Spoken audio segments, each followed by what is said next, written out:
കാശിയുടെ പ്രണയം അവൻ പറയാൻ തുടങ്ങി. നീ 5ലോ 6ലോ പഠിക്കുന്ന സമയത്താണ് നിന്നെ ഞാൻ ആദ്യമായി കാണുന്നത്. അന്ന് നീ നിന്റെ മുത്തശ്ശൻ്റെ കൂടെ എൻ്റെ മുത്തശ്ശനെ കാണാൻ വന്നപ്പോൾ ഞാനും ഉണ്ടായിരുന്നു. ആദ്യമായി കണ്ട നിമിഷം തന്നെ നീ എൻ്റെ നെഞ്ചിൽ കയറി കൂടിയിരുന്നു. നിന്നെ തന്നെ കണ്ടുകൊണ്ടിരിക്കാൻ തോന്നി. പ്രായത്തിൻ്റെ ചാഞ്ചാട്ടമാണെന്ന് കരുതി ഞാൻ മനസ്സിൽ തന്നെ വെച്ചു. ആരോടും പറഞ്ഞില്ല. പോകെ പോകെ നിന്നെ കാണാൻ ഞാൻ ഓരോ കാരണങ്ങൾ പറഞ്ഞ് മുത്തശ്ശൻ്റെ ഒപ്പം വരാൻ തുടങ്ങി.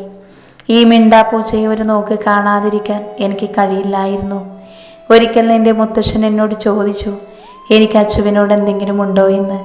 അന്ന് ഞാൻ തപ്പി തടയുന്നത് കണ്ടപ്പോൾ അയാൾ എന്നെ ചേർത്ത് പിടിച്ചുകൊണ്ട് പറഞ്ഞു, ഞാൻ വലുതായി നല്ല നിലയിലെത്തിക്കഴിയുമ്പോൾ അന്നും ഇതുപോലെ നിന്നോട് ഇതേ ഇഷ്ടം തോന്നുന്നുണ്ടെങ്കിൽ നിനക്കുള്ളതാണ് അച്ചുവെന്ന് പറഞ്ഞു. പിന്നെ പിന്നെ ഞാൻ നിന്റെ പിന്നാലെ ഉണ്ടായിരുന്നു. നീ അറിയാതെ നിന്നെ കാണുമായിരുന്നു. ഒരു ദിവസം നിന്നെ കണ്ടില്ല. കുറേ നോക്കി, എന്നിട്ടും കണ്ടില്ല. എന്തു പറ്റിയെന്നറിയാഞ്ഞിട്ട് വിഷമിച്ച് വീട്ടിലേക്ക് വന്നപ്പോൾ മുത്തശ്ശൻ എന്നെ കൂട്ടി നിന്റെ വീട്ടിലേക്ക് വന്നത്. നിന്റെ മുത്തശ്ശൻ മരിച്ചു. അന്ന് അവിടെ വന്നപ്പോഴാണ് ഞാൻ അറിഞ്ഞത്. നിന്നെ അവിടെയാകെ ഞാൻ കണ്ണുകൊണ്ട് പരതി, പക്ഷേ കാണാൻ സാധിച്ചില്ല. പിന്നെയുള്ള ദിവസങ്ങൾ ഞാൻ വളരെ ദുഃഖിതനായി. എൻ്റെ മനസ്സിലെ വിഷമം മനസ്സിലാക്കി എൻ്റെ കൂട്ടുകാരൻ എന്നോട് കാരണം തിരക്കി. അന്ന് ഞാൻ അവരോട് കാര്യം പറഞ്ഞപ്പോൾ അവരെന്നെ കളിയാക്കി. പിന്നെ ജോലിയിലേക്ക് പ്രവേശിച്ചപ്പോൾ അതൊന്നും ഓർമ്മയിൽ വന്നില്ല. പക്ഷേ ഇന്നും രാത്രി ഒരു മിണ്ടാപ്പൂച്ചയെ സ്വപ്നം കണ്ടുറങ്ങിയിരുന്നത്. എൻ്റെ മനസ്സിലെ ഈ ഇഷ്ടം അറിയാതെ വീട്ടുകാരെനിക്ക് മുന്നിലേക്ക് പ്രപ്പോസൽ വെച്ചപ്പോഴാണ് ഞാൻ നിന്നെ എത്രമാത്രം സ്നേഹിക്കുന്നുണ്ടെന്ന് മനസ്സിലാക്കിയത്. എങ്ങനെയെങ്കിലും ഇത് മുടക്കണമെന്ന് വിചാരിച്ച കൂട്ടുകാരോട് പറഞ്ഞപ്പോൾ അവർ വീണ്ടും എന്നെ കളിയാക്കി. നിന്നെക്കുറിച്ച് യാതൊരു അറിവുമില്ല. എവിടെ ചെന്ന് അന്വേഷിക്കും? ഒരു പക്ഷേ നിന്റെ കല്യാണം കഴിഞ്ഞിട്ടുണ്ടെങ്കിൽ, നിനക്ക് വേറൊരാളെ ഇഷ്ടമാണെങ്കിൽ എന്നെ സ്വീകരിക്കുവോ? എനിക്ക് മാത്രമേ ഇഷ്ടം തോന്നിയത്. അത് പറയുകയും ചെയ്തിട്ടില്ല. ഇതൊന്നും വീട്ടുകാരോടും പറയാൻ തോന്നിയില്ല. വിധിച്ചതാണെങ്കിൽ നിന്നെ കിട്ടുമെന്ന് കൂട്ടുകാർ പറഞ്ഞതും ഞാനും അങ്ങനെ വിശ്വസിച്ചു. അങ്ങനെ അപ്രതീക്ഷിതമായി കല്യാണം മുടങ്ങി. എനിക്കന്ന് വളരെ സന്തോഷം തോന്നി. അതിനിടയിൽ അമ്മയല്ല കൂടെയുള്ളത് എന്ന് പറഞ്ഞതും ഞാൻ തളർന്നു. അമ്മ നിന്റെ നാട്ടിലാണ് എന്നറിഞ്ഞതും അമ്മയ്ക്കായി ഞാനും ഇങ്ങോട്ട് പോന്നു. അതും അച്ഛനും ഞാനും തെറ്റിപ്പിരിഞ്ഞു എന്ന് കണക്കെ. ഈ നാട്ടിൽ വന്ന ആരും അറിയാതെ അമ്മയെ സംരക്ഷിച്ചു. ഒപ്പം ഇവിടെ ചെറിയ ജോലിയും തുടങ്ങി. അത്യാവശ്യം തല്ലുകൊള്ളിത്തരവും ചെയ്തു. അങ്ങനെ ഒരിക്കലാണ് എൻ്റെ അടി കാണാൻ നീ വന്നത്. അന്നൊരടി അറിയാതെ നിനക്കും കൊണ്ടു. സത്യം പറഞ്ഞ അന്ന് സങ്കടം തോന്നിയിരുന്നു. അന്ന് നീ കണ്ണ് നിറച്ചു പോയതും എനിക്ക് വല്ലാത്ത വിഷമം തോന്നി. ഉള്ളിൻ്റെ ഉള്ളിലിരുന്ന് ആരോ പറയും പോലെ നീ എൻ്റേതാണെന്ന്. അന്ന് ഞാനത് കാര്യമാക്കിയില്ല. നിന്നോട് മാപ്പ് പറയാൻ വേണ്ടി നിൻ്റെ വീട്ടിലേക്ക് വന്നപ്പോഴാണ് ഞാൻ നിൻ്റെ കുഞ്ഞിലെ ഫോട്ടോ കണ്ടത്. എനിക്കന്ന് പറഞ്ഞറിയിക്കാൻ പറ്റാത്ത സന്തോഷമുണ്ടായിരുന്നു. നിന്നെ വന്ന് കെട്ടിപ്പിടിച്ച് ചുംബിക്കാൻ തോന്നി. അന്നാണ് നിൻ്റെ അവിടുത്തെ അവസ്ഥ ഞാൻ അറിയുന്നത്. അങ്ങനെ നിന്നെക്കുറിച്ച് ഓരോന്ന് അറിഞ്ഞുകൊണ്ടിരിക്കുമ്പോഴാണ് നീ എൻ്റെ ബുള്ളറ്റിൻ്റെ കാറ്റ് ഊരിവിട്ടത്. അന്ന് മനസ്സിലാക്കി നീ മിണ്ടാപ്പൂച്ചയല്ല, നല്ല അസ്സല് കാന്താരിയായി മാറിയെന്ന്. നിന്റെ കല്യാണം ഉറപ്പിച്ചു എന്നറിഞ്ഞതും ഞാനാകെ ഷോക്കായി പോയി. ചെറുക്കൻ്റെ ഡീറ്റെയിൽസ് എടുത്തപ്പോഴറിഞ്ഞു തെമ്മാടിയാണെന്ന്, നിന്നെ കച്ചവടം ചെയ്യാനാണെന്നും അറിഞ്ഞു. അന്നേരമാണ് നിന്റെ വല്യമാമൻ്റെ അടുത്തേക്ക് വന്ന് നിന്നെ സംരക്ഷിക്കണമെന്ന് കരഞ്ഞു പറഞ്ഞത്. എനിക്ക് സന്തോഷം തോന്നി. വല്യമാമയോട് ധൈര്യമായി പൊക്കോളാൻ പറഞ്ഞുകൊണ്ട് നിന്നെ കെട്ടാൻ പോകുന്നവനെ ഒന്നറിഞ്ഞു പെരുമാറി. പിറ്റേ ദിവസം നിന്റെ കഴുത്തിൽ ഞാൻ താലി ചാർത്തുമ്പോൾ എനിക്കെന്തെന്നില്ലാത്ത സന്തോഷം തോന്നിയിരുന്നു. എൻ്റെ ജീവനെ എനിക്ക് തന്നതിൽ ഞാൻ ഈശ്വരന്മാരോട് നന്ദി പറഞ്ഞു. നിന്റെ കുറുമ്പ് കാണാൻ ഞാൻ നിന്നെ ദേഷ്യം പിടിപ്പിച്ചു. പിന്നെ എപ്പോഴോ എൻ്റെ മനസ്സിൽ എൻ്റെ പാസ്റ്റ് കടന്നു വന്നു. ഏതെങ്കിലും തരത്തിൽ നീ അതറിയുമ്പോൾ സത്യാവസ്ഥ മനസ്സിലാകാതെ ഇട്ടേച്ചു പോകുമോ എന്ന് ഭയപ്പെട്ടു. എന്നെ മനസ്സിലാക്കി എന്നോടൊപ്പം നിൽക്കണമെങ്കിൽ മാത്രം നിന്നെ ചേർത്ത് പിടിക്കുകയുള്ളൂ. എന്നെ വേണ്ട എന്ന് പറഞ്ഞു പോകുമെങ്കിൽ നിനക്കായി നല്ലൊരു ജീവിതം കിട്ടാൻ ഞാൻ ഒഴിഞ്ഞു മാറും എന്നൊക്കെ ചിന്തിച്ച് നടന്നു. അങ്ങനെ നീ കാര്യങ്ങളൊക്കെ അറിഞ്ഞതും എൻ്റെ ടെൻഷനേറി. ഹരിയുടെ അടുത്ത് നിന്നും അന്ന് നീ വന്നപ്പോൾ ഞാൻ ഒത്തിരി വിഷമിച്ചു. നീ പോകുമോ എന്ന് ഞാൻ ഭയപ്പെട്ടു. പക്ഷേ നേരെ വിപരീതമായി നീ എനിക്ക് തന്നെ ചുംബനത്തിലൂടെ മനസ്സിലാക്കി എന്നെ ഇട്ടിട്ട് പോകില്ലെന്ന്. അന്ന് തീരുമാനിച്ചു ഒരുത്തനും നിന്നെ വിട്ടുകൊടുക്കില്ല എന്ന്. എൻ്റെ പ്രാണൻ പോകുന്നത് വരെ നിന്നെ സംരക്ഷിക്കുമെന്ന്. കാശി പറഞ്ഞു കേട്ടതും അവൾ അവനെ കെട്ടിപ്പിടിച്ചു. പെണ്ണെ, കരയാണോ? ദേ ആളുകളൊക്കെ നോക്കുന്നു.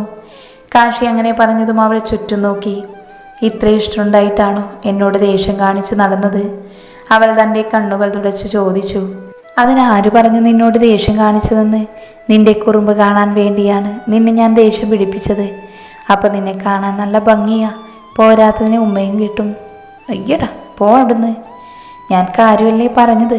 നിന്നെ ദേഷ്യം പിടിപ്പിക്കുമ്പോൾ നീ തിരിച്ചു പറയും, അപ്പം ഞാനും പറയും. അവസാനം എനിക്ക് ഉമ്മ കിട്ടുകയും ചെയ്യും. അവൻ സ്നേഹത്തോടെ പറഞ്ഞു. അയ്യേ, ഉമ്മ കിട്ടാൻ വേണ്ടിയിട്ടാണോ ദേഷ്യം പിടിപ്പിക്കുന്നത്? ആണെന്ന് കൂട്ടിക്കോ, അവനൊറ്റ കണ്ണിറക്കിക്കൊണ്ട് പറഞ്ഞു. ഓ അങ്ങനെയാണെങ്കിൽ അന്ന് കളിയിൽ തോറ്റപ്പോൾ എന്നോട് ചോദിച്ചില്ലേ, അതിൻ്റെ അർത്ഥം പറഞ്ഞുതാ. അവൾ വല്ല കാര്യം പോലെ ചോദിച്ചു. പറഞ്ഞു തരില്ല, പക്ഷേ കാണിച്ചു തരാം. അവൻ അവളെ തന്നെ നോക്കി പറഞ്ഞു. സത്യം എന്ന വേഗം കാണിച്ചുതാ. ചോക്ലേറ്റ് ആണോ? അവൾ ആകാംക്ഷയോടെ ചോദിച്ചു. ചോക്ലേറ്റ് ഒന്നുമല്ല. ആ ഏകദേശം അതിൻ്റെയൊക്കെ രുചി കിട്ടും. ആസ്വദിച്ച് കഴിച്ചാലുണ്ടല്ലോ വല്ലാത്തൊരു കിക്ക് കിട്ടും. അതെന്ത് സാധനം? അവൾ സംശയത്തോടെ അവനോട് ചോദിച്ചു. ഇവിടെ നിന്ന് തലപുകച്ച് ആലോചിക്കണ്ട, വീട്ടിലെത്തിയിട്ട് തരാം. ഇപ്പം നമുക്ക് ഫുഡ് കഴിക്കാം. അങ്ങനെ അവർ അവിടെ നിന്ന് നല്ലൊരു ഹോട്ടൽ പോയി ഫുഡ് കഴിച്ചു. തിരികെ വീട്ടിലേക്ക് വരുന്ന വഴി നല്ല മഴ പെയ്തു. നനയാതിരിക്കാൻ അവനൊരു ഷോപ്പിൻ്റെ ഫ്രണ്ടിൽ കയറി നിന്നു.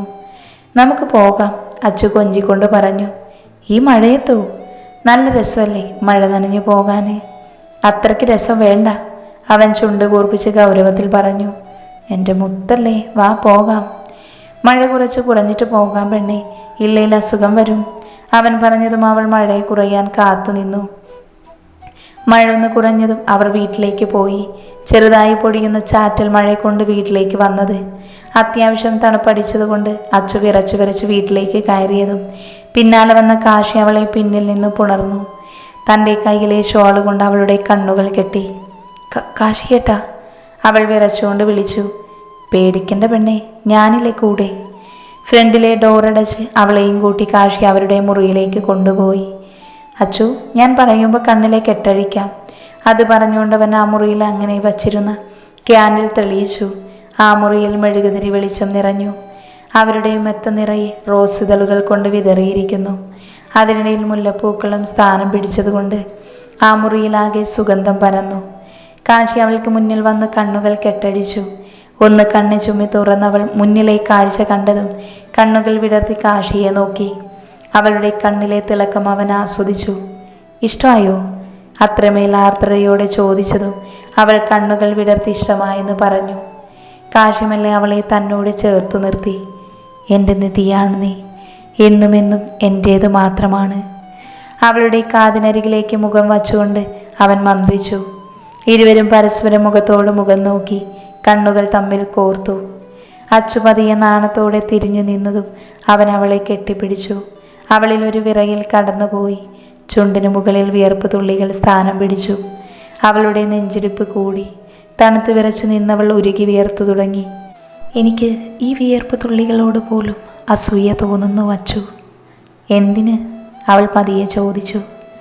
ഞാൻ പറഞ്ഞില്ലേ, നീ എൻ്റേതാണ്. എൻ്റെ നിശ്വാസങ്ങളിൽ, എൻ്റെ ചുംബനങ്ങളിൽ നീ ഒരുക്കി ഒലിച്ചാൽ മതി. അവൻ്റെ സ്വരത്തിൽ വികാരം നിറഞ്ഞു. അവൾ ഒരു പുഞ്ചിരിയോടെ അവൻ്റെ മുഖത്താകെ ചുംബിച്ചു. അവൻ അവളുടെ സ്നേഹ ചുംബനങ്ങളെല്ലാം ഏറ്റുവാങ്ങി. ഞാനന്ന് പറഞ്ഞ സാധനം തരട്ടെ? അവൻ അവളുടെ മുഖത്ത് വിരലുകൾ കൊണ്ട് തഴുകിക്കൊണ്ട് ചോദിച്ചു.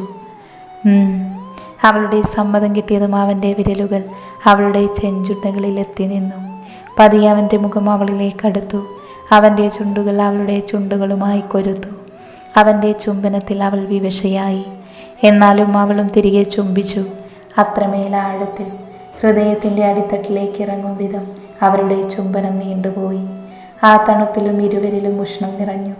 വികാരങ്ങളേറി ചുംബനത്തിൻ്റെ മാസ്മരികതയിൽ ലയിച്ചു പോയ ഇരുവരും മാത്രമായി ആ മുറിയിൽ അലിഞ്ഞു ചേർന്നു. അവളെ തൻ്റേത് മാത്രമാക്കി അവളിലേക്ക് അവൻ അലിഞ്ഞു ചേർന്നു. അവൻ നൽകിയ ചെറുനോവ് പോലും അവൾ ചെറുപുഞ്ചിരിയാൽ ഏറ്റുവാങ്ങി. ഒരുമയായി ഇരുവരും കിടന്നു. ആരാവർ പകലാക്കി അവരുടെ സ്നേഹം പകുത്തു നൽകി. തൻ്റെ നെഞ്ചോരം അവളെ ചേർത്ത് പിടിച്ച് കിടക്കുമ്പോൾ രണ്ടുപേരുടെയും മിഴികൾ നിറഞ്ഞു. അത്രമേൽ ഇരുവരും സ്നേഹിച്ചിരുന്നു, പ്രണയിച്ചിരുന്നു. മഹാദേവന് മുന്നിൽ അഗ്നിസാക്ഷിയായി താലി ചാർത്തിയവൾ തൻ്റെ ജീവൻ ഇന്ന് തനിക്ക് മാത്രമായി. തൻ്റെ പ്രണയലാളനങ്ങൾ ഏറ്റുവാങ്ങി തൻ്റെ ഹൃദയമിടിപ്പ് ശ്രവിച്ച് കിടക്കുന്നു. ആ പ്രണയ ചൂടിൽ ഇരുവരും മയങ്ങി. വെളുപ്പിനെ ഉറങ്ങിയതുകൊണ്ട് രണ്ടുപേരും ഒരുപാട് വൈകിയാണ് എഴുന്നേറ്റത്. അച്ചുവിൻ്റെ നാണം കണ്ട് കാശി അവളെ ചേർത്ത് പിടിച്ചു. ഇനി എന്തിനാ പെണ്ണെ നാണിക്കുന്നത്? അവിടുന്ന് പോയി ഫ്രഷായി വാ, നമുക്കേ പുറത്ത് പോയി ഫുഡ് കഴിക്കാം. കാശി പറഞ്ഞതും അവൾ ഫ്രഷാകാനായി പോയി. കാശിയും ഫ്രഷായി വന്നതും ഇരുവരും കൂടി പുറത്തേക്ക് പോയി. ഫുഡ് കഴിച്ച് കുറച്ച് പാഴ്സലും വാങ്ങി അവർ തിരികെ വീട്ടിലേക്ക് വന്നു. വൈകുന്നേരം ദേവിയമ്മയും എല്ലാവരും വന്നതും അവിടെ കളിചിരികൾ നിറഞ്ഞു. പോകാൻ നേരം ദേവിയമ്മ അവളെ ചേർത്ത് പിടിച്ച് നെറുകയിൽ മുത്തി. നന്നായി വരും, ദേവിയമ്മ അവളുടെ മുഖത്ത് തലോടിക്കൊണ്ട് പറഞ്ഞു. അവളുടെ മുഖത്ത് ആ പ്രസരിപ്പും സന്തോഷവും കണ്ടപ്പോൾ തന്നെ മനസ്സിലായിരുന്നു ജീവിതം ആസ്വദിച്ചു തുടങ്ങിയെന്ന്. ദേവിയമ്മയുടെ അരികിൽ നിൽക്കുന്നവളെ കാശി നോക്കി. തൻ്റെ പ്രണയത്തിൽ ചുവന്ന് തൊടുത്ത് നിൽക്കുന്നവളെ കണ്ടതും അവനിൽ സന്തോഷം വിരിഞ്ഞു. വീണ്ടും അവളിലേക്ക് അലിഞ്ഞു ചേർന്നു. അവിടെ നന്ദൻ്റെ വീട്ടിൽ പോയിട്ടെന്തായി മോനെ? അത് ശരിയായില്ല, എക്സാമൊക്കെ കഴിഞ്ഞില്ലേ, ഇനി അടുത്ത ഇയർ പോകാൻ കഴിയുള്ളൂ. ഞാൻ PSC കോച്ചിങ് നടത്തുന്ന സെൻറ്ററിൽ ചോദിച്ചു, അവിടെ അഡ്മിഷൻ ശരിയാക്കിയിട്ടുണ്ട്. ഡെയിലി പോകാൻ പറ്റിയില്ലെങ്കിൽ ഓൺലൈനായി പഠിപ്പിക്കും. അതെന്തായാലും നന്നായി. ചിന്നുമോൾ ഇന്നു മുതലാ അംഗനവാടിയിൽ പോകുന്നേ. അടുത്ത മാസം പ്രവേശനോത്സവം ഉണ്ടെന്ന് ടീച്ചറമ്മ പറഞ്ഞത്. അപ്പോൾ കല്ലുമോള് കോച്ചിങ് സെൻറ്ററിൽ പോകുന്നതിന് മുന്നേ നമുക്ക് നല്ലൊരു ദിവസം നോക്കി എഴുത്തിന് നിർത്താം അവളെ. ഞാൻ പറയാം അമ്മേ. പിന്നെ നീ മോളെയും കൂട്ടി പുറത്ത് പോയി വാ, ഒരുപാട് സാധനങ്ങളൊക്കെ വാങ്ങാനുണ്ടാകില്ലേ. പഠിക്കാനൊക്കെ പോകുന്നവളാ, ആവശ്യമുള്ളതൊക്കെ വാങ്ങിക്കൊടുത്തോളണം. ഈയിടെയായി അമ്മയ്ക്ക് മരുമോളെ മാത്രമേ ഇഷ്ടമുള്ളൂ, നമ്മളെയും പരിഗണിക്കണേ. കള്ളക്കുശുമ്പോടെ നന്ദു പറഞ്ഞു. പൊടച്ചക്ക, പിന്നെ നിന്റെ ഭാര്യ എന്നത് എനിക്ക് വന്ന് കയറിയ മരുമകളല്ല, എൻ്റെ മകളാണ്. അതിപ്പം നീ ആരെ കെട്ടിയാലും അവൾ എൻ്റെയും മകളാണ്. ഏതു കെട്ടിയാലും ആ കുട്ടിയും എനിക്ക് മകളാണ്. അല്ലാതെ വന്നു കയറിയവളെ വേറെ തട്ടിൽ തൂക്കി നിർത്താൻ എനിക്കറിയില്ല. അതുപോലെ എനിക്ക് മക്കളിൽ വേർതിരിവുമില്ല, എല്ലാവരും ഒരുപോലെയാണ്. പിന്നെ നിന്നോടൊക്കെ മിണ്ടാതെ നടന്നിട്ടുണ്ടെങ്കിൽ അതൊക്കെ നിങ്ങളുടെ കയ്യിലിരിപ്പിൻ്റെയാണ്. ഓ, അമ്മങ്ങ് കത്തിക്കയറുവാണല്ലോ.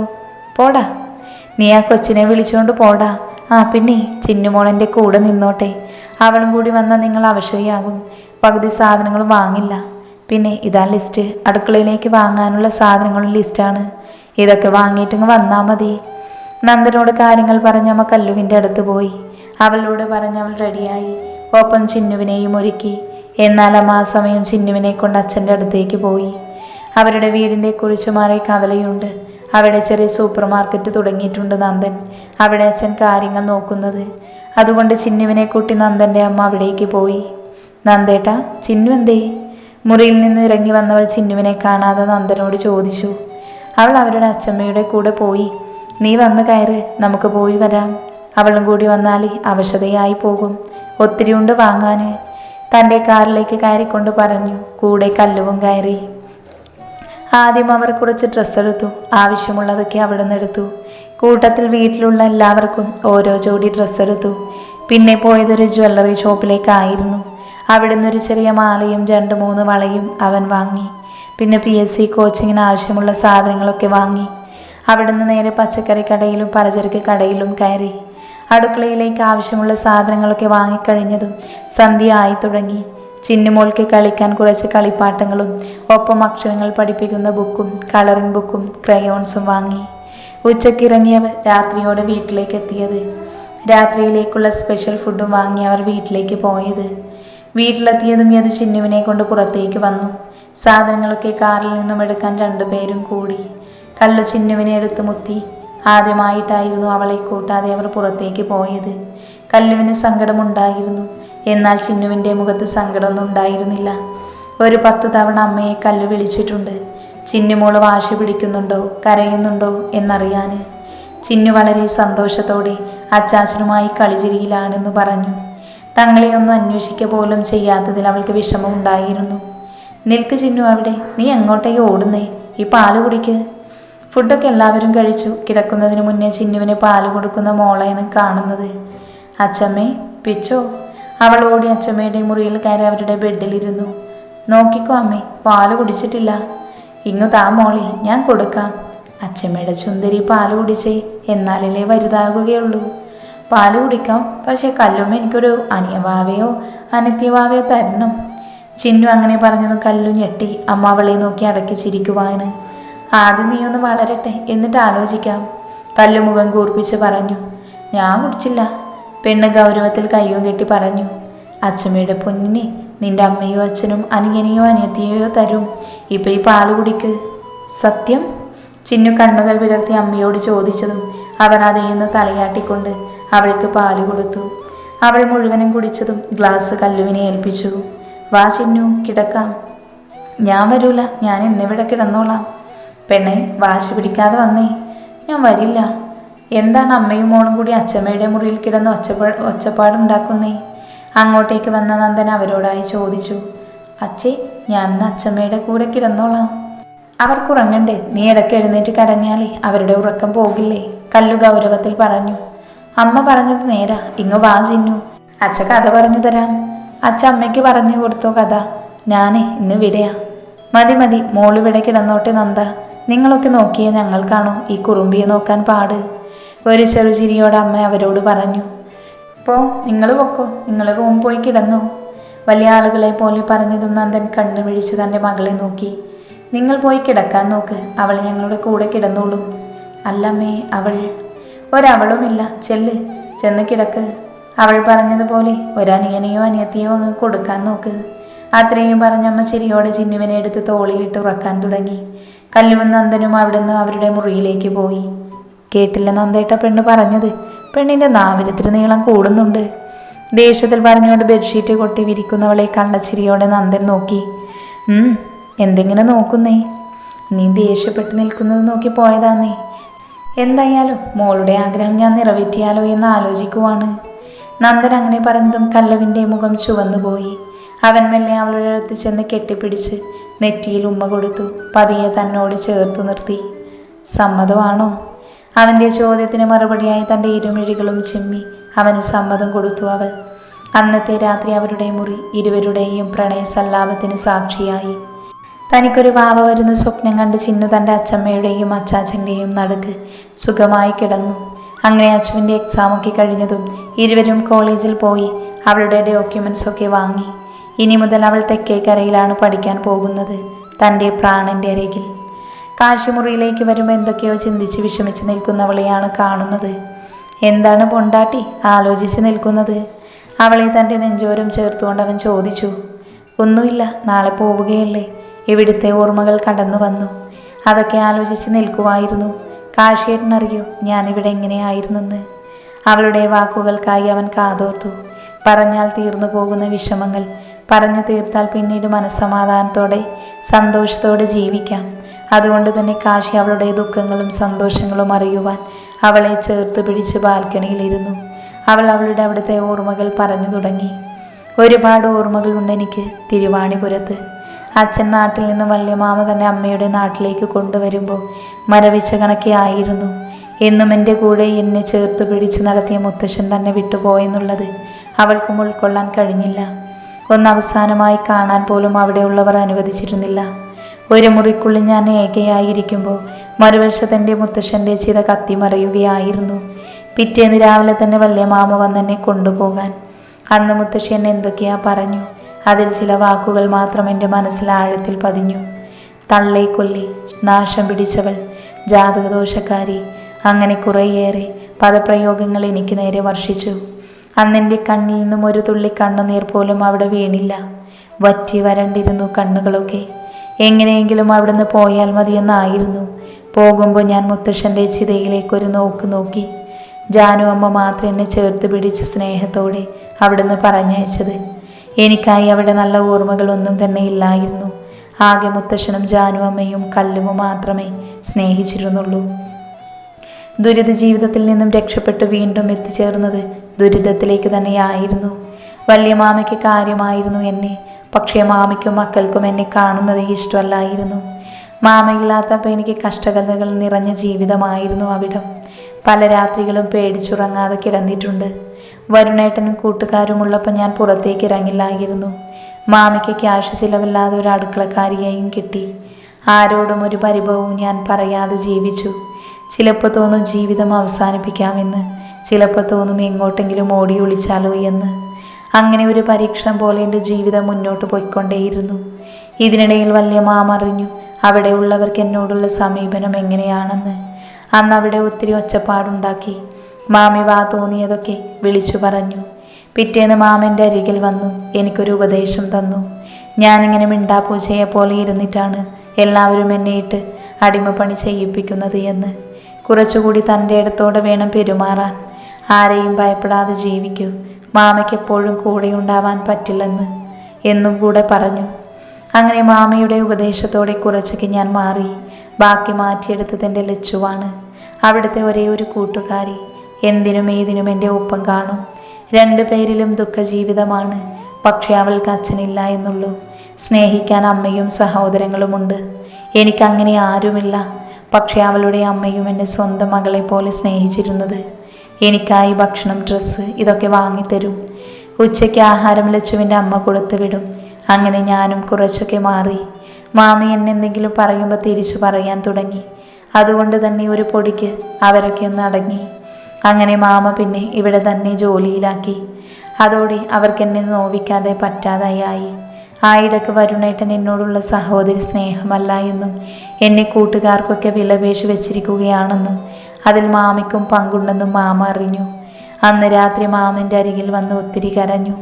മക്കളുടെ കൊള്ളരുതായ്മ കാരണം എന്നോട് മാപ്പ് വരെ പറഞ്ഞു. അന്ന് വിഷമത്തോടെ എന്നോടൊന്നേ ആവശ്യപ്പെട്ടുള്ളൂ മാമ. കല്യാണം ആലോചിക്കുകയാണ്, സമ്മതിക്കുമോ എന്ന്. ഇവിടുന്ന് രക്ഷപ്പെടണമെങ്കിൽ പെടട്ടെ എന്ന് കരുതി മാമ ചോദിച്ചത്. ഞാനും സമ്മതിച്ചു. നല്ലൊരു ബന്ധം തന്നെയാണ് മാമ കണ്ടുപിടിച്ചത്. അന്നൊക്കെ സങ്കടം തോന്നിയിരുന്നു. ഈശ്വരനോട് പോലും വെറുപ്പ് തോന്നിപ്പോയി. എനിക്കും വലിയ മാമയ്ക്കും അറിയില്ലായിരുന്നു ആ കല്യാണം വരുണേട്ടൻ്റെ ചതിക്കുഴിയാണെന്ന്. കാശിയേട്ടൻ അന്ന് വലിയ മാമയോട് പറയുമ്പോഴാണ് ഞാൻ അറിയുന്നത്. പക്ഷേ എനിക്ക് മുന്നേ അറിഞ്ഞ മാമ ഒത്തിരി വിഷമിച്ചിട്ടുണ്ടാകും. മാമയുടെ സങ്കടം ഈശ്വരൻ കാണാതിരുന്നില്ല. അതുകൊണ്ടല്ലേ കാശിയേട്ടനെ കിട്ടിയത്. അന്ന് കല്യാണം മുടങ്ങി നിന്നപ്പോൾ സന്തോഷമായിരുന്നു. പക്ഷേ അതൊക്കെ നിമിഷ നേരം കൊണ്ട് തകർത്തുകൊണ്ടായിരുന്നു കാശിയേട്ടൻ്റെ വരവ്. സത്യം പറയാലോ, ഈ നാട്ടിലെ തെമ്മാടി ലിസ്റ്റിലുള്ളത് കൊണ്ടും ഞാനന്ന് ബുള്ളറ്റിൻ്റെ കാറ്റൂരി വിട്ടതുകൊണ്ടും ചെറിയ പേടിയുണ്ടായിരുന്നു. ഇനി എന്നെ കെട്ടി പകരം വീട്ടാൻ വന്നതായിരിക്കുമെന്ന് കരുതി. പിന്നെ ഇവിടെ താമസിച്ചു തുടങ്ങിയപ്പോൾ മനസ്സിലായി എന്നെ ഒന്നും ചെയ്യില്ല എന്ന്. സന്തോഷം എന്തെന്നറിഞ്ഞത് കാശിയേട്ടൻ്റെ ഒപ്പം താമസിച്ചു തുടങ്ങിയപ്പോഴാണ്. പേടിയില്ലാതെ ഉറങ്ങി. പിന്നെ എൻ്റെ മനസ്സിലും ചെറിയ ഇഷ്ടം തോന്നി തുടങ്ങി. അപ്പോൾ പിന്നെ ചെറിയ കുരുത്തക്കേടൊക്കെ കാണിച്ച് ദേഷ്യം പിടിപ്പിക്കുകയൊക്കെ നടന്നു. ഏട്ടൻ വലിയ തറവാട്ടിലെ കുട്ടിയാണെന്ന് അറിഞ്ഞപ്പോൾ നെഞ്ചു പിടഞ്ഞു. അർഹിക്കാത്തത് കിട്ടിയതുപോലെ തോന്നി. ആർക്കും ഇഷ്ടമാകില്ല എന്നൊക്കെ മനസ്സിലേക്ക് വന്നു. പിന്നെ ഇരുത്തി ചിന്തിച്ചു, എൻ്റെ കെട്ടിയോ നിങ്ങൾ കെട്ടിയ താലി. അങ്ങനെയുള്ളപ്പോൾ ഞാൻ എന്തിനെൻ്റെ ഭർത്താവിനെ വിട്ടുകൊടുക്കണം? അങ്ങനെ വിട്ടുകൊടുക്കുന്നവനായിരുന്നെങ്കിൽ എന്നെയും നിങ്ങൾ ഉപേക്ഷിച്ചേനെ. എന്നോട് ഇഷ്ടമുണ്ടെന്ന് അറിയാവുന്നത് കൊണ്ടാണ് അന്ന് ഹരിയേട്ടൻ കാശിയേട്ടനെ കുറിച്ച് പറഞ്ഞപ്പോൾ അധികം വിഷമം തോന്നാതിരുന്നത്. പക്ഷേ തോന്നി. ഞാൻ ദോഷക്കാരിയാണെന്നും നശിച്ച ജന്മമാണെന്നും തോന്നി. കാശിയേട്ടൻ ആക്സിഡൻറ്റ് നടന്ന അന്ന് ജീവൻ പോകും പോലെ തോന്നി. അന്ന് അച്ഛൻ്റെയും അമ്മയുടെയും മുഖത്ത് കണ്ട ഇഷ്ടക്കേടും എൻ്റെ മുത്തശ്ശിയുടെയും അപ്പച്ചിയുടെയും എന്നെക്കുറിച്ചുള്ള വെളിപ്പെടുത്തലുകളും എന്നെ ആകെ തളർത്തി. നഷ്ടപ്പെടുമെന്ന് വരെ ചിന്തിച്ചു. ഒത്തിരി വിഷമിച്ചു ഞാൻ. അത്രയ്ക്ക് ഇഷ്ടമായിരുന്നു കാശിയേട്ടൻ. കാശിയേട്ടനെ ഇല്ലാതെ ജീവിക്കാൻ പോലും പറ്റാത്ത അവസ്ഥയിലായിരുന്നു. അത്രയും ഇഷ്ടപ്പെട്ടിരുന്നു. ചാവാൻ വരെ തീരുമാനിച്ചുറപ്പിച്ചതായിരുന്നു ഇങ്ങോട്ടേക്ക് വന്നതുപോലും. പക്ഷേ കാശിയേട്ടൻ എന്നെ തോൽപ്പിച്ചു. എന്നെ തനിച്ചാക്കാതെ വീട്ടുകാരോട് ദേഷ്യപ്പെട്ട് എന്നോടൊപ്പം നിന്നു. എന്നെ സ്നേഹം കൊണ്ട് തോൽപ്പിച്ചു. എന്തിനും ഏതിനും എന്നോടൊപ്പം നിന്നു. എന്നെ കൈവിടാതെ ചേർത്ത് പിടിച്ചു. ഇതിലും വലിയ ഭാഗ്യം എനിക്ക് കിട്ടാനില്ല. ഈശ്വരനായി തന്നതായി എനിക്ക് ഈ ഭാഗ്യം. എന്നെ പ്രാണനെ പോലെ സ്നേഹിക്കുന്ന എൻ്റെ മാത്രം കാശിയേട്ടൻ. അവൾ അവനെ കെട്ടിപ്പിടിച്ച് നെറ്റിയിൽ സ്നേഹചുംബനം കൊടുത്തു. കാശിയും തൻ്റെ പ്രാണനെ പൊതിഞ്ഞു പിടിച്ചു. നീ എൻ്റെ പ്രാണനാണച്ചു, എൻ്റെ ജീവൻ. ഇനി ഈ കണ്ണുകൾ പഴയ കാര്യങ്ങൾ ഓർത്ത് നിറയരുത്. കഴിഞ്ഞ കാലങ്ങൾ ഇതോടെ നമുക്ക് മറക്കാം. ഇനിയുള്ളത് സുന്ദര നിമിഷങ്ങളാണ്. അത് നമുക്കങ്ങ് ആഘോഷിച്ച് ജീവിക്കാം, മരണം വരെ. അവൾ അവനെ വരിഞ്ഞു മുറുകി പിടിച്ചു. മുഖമാകെ ചുംബിച്ചു. ഒടുവിൽ അവൻ്റെ ചുണ്ടുകളെ ചുംബിക്കുമ്പോൾ അവനിലും ആവേശം നിറഞ്ഞു. വീണ്ടും ഒരു പ്രണയസംഗമം ആ മുറിയിൽ ചാലിട്ടൊഴുകുമ്പോൾ പുറത്ത് മഴയും അതിൻ്റെ പരിപൂർണതയിൽ തകർത്തു പെയ്തുകൊണ്ടിരുന്നു. കാലങ്ങൾ ഓടിമറഞ്ഞു. ഓരോ ഋതുക്കൾ കൊഴിഞ്ഞു. പലരുടെയും ജീവിതങ്ങളിൽ മാറ്റമുണ്ടായി. നന്ദന്റെ അമ്മാവനെ ദേഷ്യത്തോടെ വിളിച്ചതും കല്ലുവിൻ്റെ മുറിയിൽ നിന്നും ഒരു ഇളിയോടെ ഇറങ്ങി വന്നു. ഡാ, നിന്നോട് ഞാൻ പറഞ്ഞിട്ടില്ലേ ഈ മുറിയിലേക്ക് കാലെടുത്ത് വെക്കരുതെന്ന്? അവൻ്റെ ചെവിക്ക് പിടിച്ച് തിരിച്ചുകൊണ്ട് അമ്മ പറഞ്ഞതും ചിന്നിതൊക്കെ കണ്ട് ചാടിത്തുള്ളി കൈകൊട്ടി. അതുകൊള്ളാം, എൻ്റെ ഭാര്യ, എൻ്റെ കൊച്ച്, ഞാൻ കയറി കാണും. നീ കണ്ടുകൊണ്ടിരുന്നതിന് അവളിപ്പോൾ 2 പെറ്റത്. ഇനി അവളൊന്ന് റെസ്റ്റ് എടുക്കട്ടെ. നന്ദൻ അവളെ നോക്കിയതും കല്ലു വാപൊത്തി ചിരിക്കുവാണ്. അവൻ അവളെ നോക്കി കണ്ണു കൂർപ്പിച്ചു. അവൻ്റെ ഓർമ്മകൾ പിന്നിലേക്ക് പോയി. ചിന്നു ആഗ്രഹിച്ചതുപോലെ അവൾക്ക് കൂട്ടിനായി അവരുടെ കൺമണി വരവറിയിച്ചത് ഹരിയുടെയും ശ്രീലക്ഷ്മിയുടെയും കല്യാണത്തിൻ്റെ അന്നാണ്. ഇരുവരുടെയും കല്യാണം വളരെ ലളിതമായിട്ടാണ് നടത്തിയത്. അന്ന് കല്യാണ സദ്യ എല്ലാവരും ആസ്വദിച്ച് കഴിക്കുമ്പോൾ ഒരാൾ മാത്രം അവശതയോടെ മടുപ്പോടെ ഇരുന്നു. സദ്യ കഴിക്കാനിരിക്കുമ്പോൾ ഇലയിലേക്ക് ഓരോ വിഭവങ്ങൾ വിളമ്പി. ചോറും ചൂട് സാമ്പാറിൻ്റെ മണവും മൂക്കിലടിച്ചതും കല്ലു എഴുന്നേറ്റ് പുറത്തേക്ക് പോയി. ഛർദിക്കാൻ തുടങ്ങി. പിന്നാലെ പോയ നന്ദൻ അവളെ ചേർത്ത് പിടിച്ചരികിലിരുത്തി. അന്ന് പായസം പോലും രുചിച്ച് നോക്കാൻ കല്ലുവിന് കഴിഞ്ഞില്ല. അതിൻ്റെ സങ്കടം ഉണ്ടായെങ്കിലും സന്തോഷം മുന്നിട്ട് നിന്നു. അവളുടെ കൈകൾ സന്തോഷം കൊണ്ട് തൻ്റെ വയറിൽ പൊതിഞ്ഞു പിടിച്ചു. ഒപ്പം നന്ദനും. കല്യാണത്തിൻ്റെ തിരക്കുകൾ കഴിഞ്ഞ പിറ്റേന്ന് ആശുപത്രിയിൽ പോയി കൺഫേം ചെയ്തു. പിന്നെ സന്തോഷത്തിൻ്റെ നാളുകളായിരുന്നു. നന്ദൻ്റെ അമ്മ അവൾക്ക് വേണ്ട എല്ലാ കാര്യങ്ങളും ചെയ്തു കൊടുക്കും. പൊന്നുപോലെ കൊണ്ടു നടന്നത്. ഇഷ്ടമുള്ള വിഭവങ്ങൾ ഉണ്ടാക്കി കൊടുക്കുമായിരുന്നു. ഒപ്പം ചിന്നുവും കൂടി.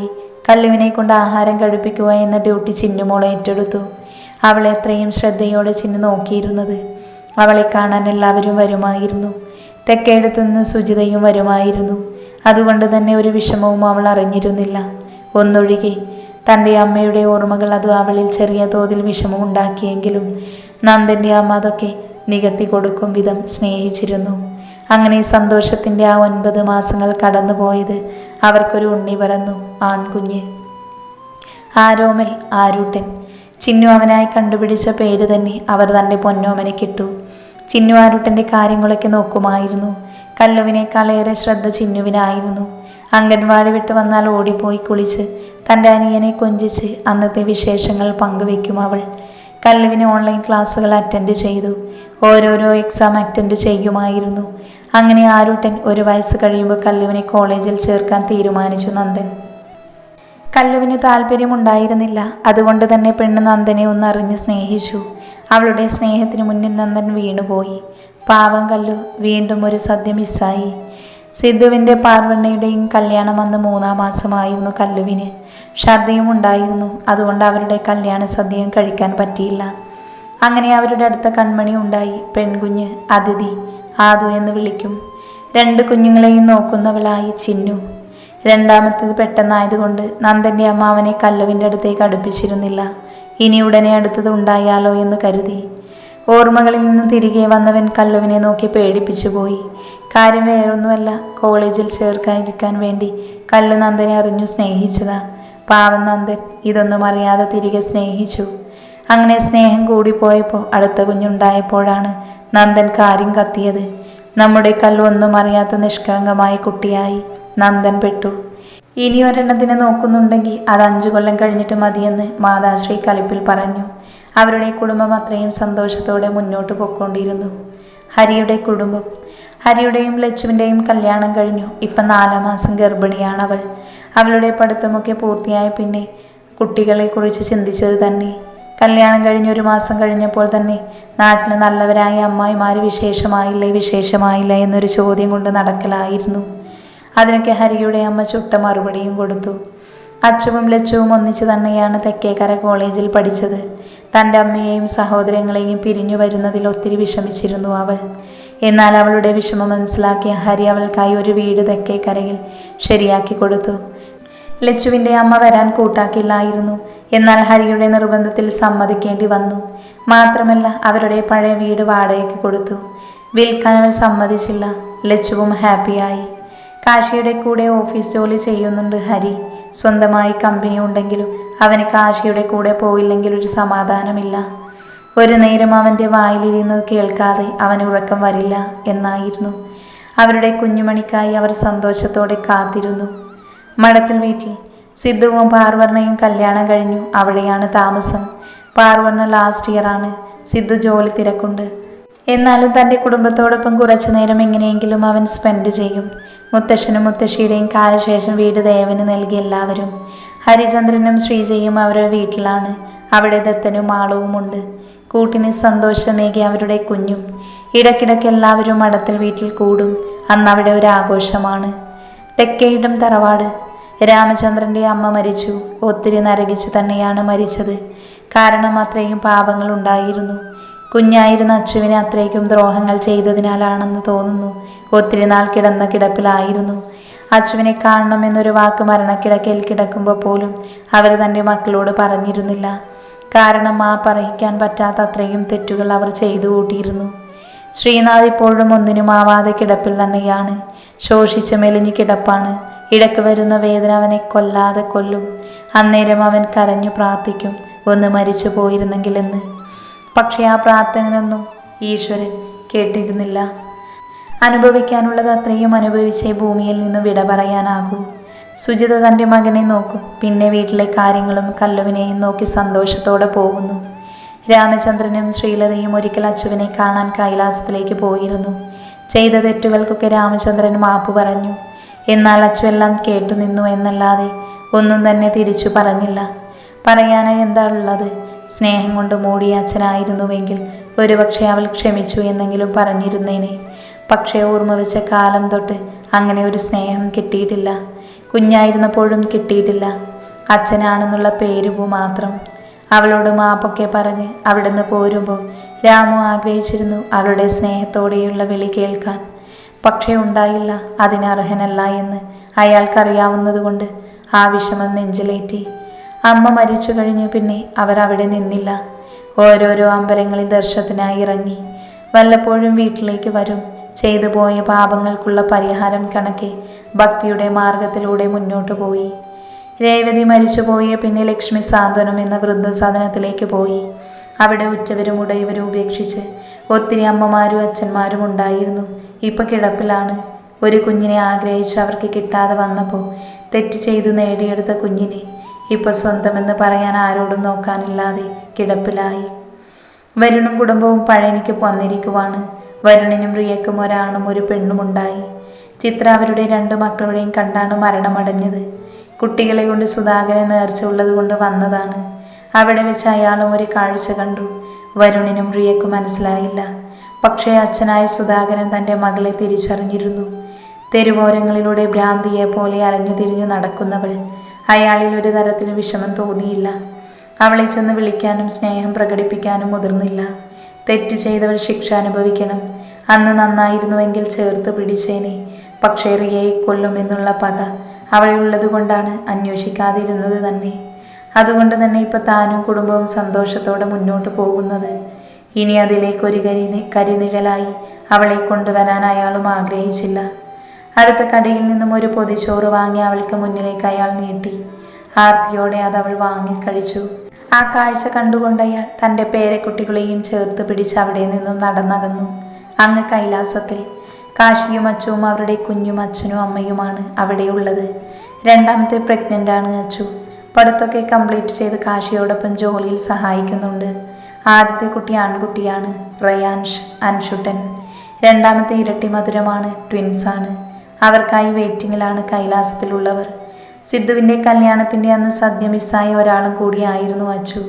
അന്ന് അവൾ ആദ്യത്തെ പ്രഗ്നൻ്റ് ആയിരുന്നു. അതുകൊണ്ട് തന്നെ കൂട്ടിന് ആളെ കിട്ടിയ സന്തോഷത്തിലായിരുന്നു കല്ലു. പാർവതിക്ക് അൻഷുവിൻ്റെ പിന്നാലെ ഓട്ടമാണ് പണി. കുറുമ്പിന് കയ്യും കാലും വെച്ചാൽ എങ്ങനെ ഇരിക്കുമോ അതുപോലെയാണ് സ്വഭാവം. ഓട്ടത്തോടോട്ടം. അച്ചുവിനാണ് പുള്ളിക്ക് കാര്യം. എങ്ങാനും കാശി അച്ചുവിൻ്റെ അരികിലിരുന്ന ചെറുക്കൻ ടെററാകും. ഭാര്യയെ ഒന്ന് ഉമ്മ വെക്കണമെങ്കിൽ അവൻ ഉറങ്ങുന്നവരെ കാത്തിരിക്കണം. പാവം കാശി. അടുത്ത കുട്ടികൾ കൂടിയാകുമ്പോൾ എന്താകുമോ എന്ന രീതിയിലാണ് കാശിയുടെ ഇപ്പോഴത്തെ അവസ്ഥ. എന്നാലും അമ്മയെയും മക്കളെയും പൊന്നുപോലെ നോക്കുന്നത്. കാശിയുടെ അലർച്ച കേട്ട് ഓടി വന്നവർ കാണുന്നത് കണ്ണു നിറച്ചിരിക്കുന്നവനെയാണ്. അവൻ്റെ അടുത്ത് അനുഷൂട്ടൻ കുറുമ്പോടെ നിൽക്കുന്നു. എന്താടാ, എന്തേ ഇങ്ങനെ കണ്ണു നിറച്ചിരിക്കുന്നേ? അവൻ തൻ്റെ നെഞ്ചിൽ നിന്നും കൈമാറ്റിയതും എല്ലാവരും അൻഷുവിൻ്റെ പല്ലിൻ്റെ സീല് കണ്ടു. അവിടെ ചോര പിടിഞ്ഞ് കിടക്കുവാണ്. ഇത് കണ്ടത് മഹാദേവൻ ചിരിക്കാൻ തുടങ്ങി. കാശി തൻ്റെ അച്ഛനെ കൂർപ്പിച്ച് നോക്കി. നീ ഇങ്ങനെ കൂർപ്പിച്ച് നോക്കണ്ട. ഇതുപോലെ നീയും കുഞ്ഞായിരുന്നപ്പോഴേ എന്നെ കടിച്ചിട്ടിട്ടുണ്ട്. അതും തുടയിൽ ചോര പൊടിഞ്ഞിരുന്നു. അന്ന് നീ എന്നെ കടിച്ചു, ഇന്ന് നിന്നെ നിന്റെ മകൻ കടിച്ചു. മഹാദേവൻ പറഞ്ഞതും അച്ചുവും പാർവതിയും ചിരിച്ചു. അൻഷു താൻ കടിച്ചതൊരു ഉമ്മയും കൊടുത്ത് അവൻ്റെ മടിയിലിരുന്ന് കളിച്ചു. അന്ന് കാശി കള്ളപ്പിണക്കം നടിച്ചു നടന്നുവെങ്കിലും കിടക്കാൻ നേരം അൻഷുവിനെ തൻ്റെ നെഞ്ചിൽ കിടത്തി ഉറക്കി. ഒരു വശത്ത് അൻഷൂട്ടനെയും മറുവശത്ത് തൻ്റെ പ്രിയതമയെയും ചേർത്ത് പിടിച്ച് കിടന്നു. വർഷങ്ങൾ ഓരോരോ യുഗങ്ങൾ പോലെ വീണ്ടും കടന്നുപോയി. മാറ്റങ്ങൾ പലതും ഉണ്ടായി. സന്തോഷത്തിൻ്റെയും സങ്കടത്തിൻ്റെയും നാളുകൾ കടന്നുപോയി. സൂര്യൻ്റെ അസ്തമായ രശ്മികൾ വാനിൽ ചായം പൂശി. സൂര്യൻ അതിൻ്റെ ചക്രവാളത്തിലേക്ക് ഇറങ്ങാൻ തുടങ്ങി. തിരമാല കരയെ തലോടിക്കൊണ്ട് കടന്നു പോകുന്നു, ഒപ്പം കാറ്റിൻ്റെ കുളിർമയും. ഇതൊക്കെ ആസ്വദിച്ചുകൊണ്ട് രണ്ടുപേർ കൈകോർത്ത് പിടിച്ച് അവിടുത്തെ സ്റ്റോൺ ബെഞ്ചിലിരിക്കുന്നുണ്ട്. കഴിഞ്ഞുപോയ കാലങ്ങളിലൂടെ ഓട്ടപ്രദക്ഷിണമായിരുന്നു ഇരുവരുടെ മനസ്സിൽ. ഭൂമിയെ സകല ജീവജാലങ്ങളുടെയും ഭാവിയും വിധിയും നിർണയിക്കുന്നത് മനുഷ്യരല്ല, നക്ഷത്രങ്ങളും ഗ്രഹങ്ങളുമല്ല, നമ്മളെ സൃഷ്ടിച്ച ദൈവമാണ് തീരുമാനിക്കുന്നത്. അതുകൊണ്ടാണ് അത്രയും യാതനകളിൽ നിന്നും അശ്വതി അവളെ അങ്ങേയറ്റം സ്നേഹിച്ചിരുന്ന കാശിയുടെ അരികിൽ തന്നെ എത്തിച്ചേർന്നത്. ഈശ്വരൻ അവരെ ഒരുമിപ്പിച്ചു. ഒരു ശക്തിക്കും ഒരു തിന്മയ്ക്കും അവരുടെ സ്നേഹത്തെ, അവരുടെ പ്രണയത്തെ തോൽപ്പിക്കാൻ സാധിച്ചില്ല. അവർ മുന്നോട്ട് അത്രയും സന്തോഷത്തോടെ ജീവിച്ചു. ബാല്യം, കൗമാരം, യൗവനം, വാർദ്ധക്യം, ഒരു മനുഷ്യൻ്റെ ജീവിതം കടന്നു പോകുന്ന പല ഘട്ടങ്ങൾ. കാശിയുടെയും അച്ചുവിൻ്റെയും കുട്ടിത്തം നിറഞ്ഞ കുട്ടിക്കാലം ഒരാൾക്ക് ദുഃഖവും ഒരാൾക്ക് സന്തോഷവും നിറഞ്ഞതായിരുന്നു. പിന്നീട് ചുറുചുറുക്കുള്ള കൗമാരവും യുവത്വവും മാറുന്ന യൗവനവും കടന്നുപോയി. ഇരുവരും സ്നേഹനിധിയായ അച്ഛനമ്മമാരായി. മക്കളുടെ കൂടെ സ്നേഹത്തോടെ അവർക്ക് നല്ലൊരു മാതാപിതാക്കളായി. കാലചക്രങ്ങൾ തിരിഞ്ഞുകൊണ്ടിരുന്നു. പിന്നീട് മുത്തശ്ശനും മുത്തശ്ശിയുമായി, ഇപ്പോൾ മുതുമുത്തശ്ശനും മുതുമുത്തശ്ശിയുമായി. എന്നിരുന്നാലും അവരുടെ സ്നേഹം ഒരു തരി പോലും കുറഞ്ഞിട്ടില്ല. അവിടുന്ന് എഴുന്നേറ്റ് അവർ പതിയെ ആ മണൽ പരപ്പിലൂടെ കൈകോർത്ത് പിടിച്ച് നടന്നു. അത്രയും പ്രണയത്തോടു കൂടി കൈകോർത്ത് പിടിച്ച് നടന്നത് അവരുടെ പ്രണയത്തിന് ഭംഗി കൂട്ടി. സായാഹ്ന സന്ധ്യയുടെ ഭംഗിയും. തൻ്റെ ജീവനാണ്, തൻ്റെ പ്രാണൻ. മണ്ണടിയും നാൾ വരെ കൂടെ കാവലായി അവൻ അവളെ തൻ്റെ പ്രാണനെ പോലെ ചേർത്ത് പിടിച്ചു.